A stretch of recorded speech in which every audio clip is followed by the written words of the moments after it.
In this tutorial, I'm going to show you how to remove stuff from your cart on PS5.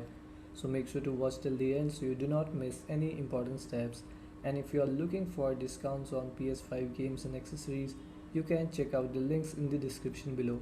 So without any further ado, let's get started. So first go to your PlayStation store and then here go to your cart. So to go to your cart, press the right key on your controller and then here go on your cart and press X. And now here are the games I have added to my cart. So to remove it, press the left button on your controller. Then on the left side of the game you will see a dustbin. So to go on that, press the left button on your controller, and now I'm on the dustbin, and now you have to press X to delete it, and the game is deleted from that card. So now to delete this another game, go on that game, press the left button and press X. And so this is how you can remove stuff from your PS5 card.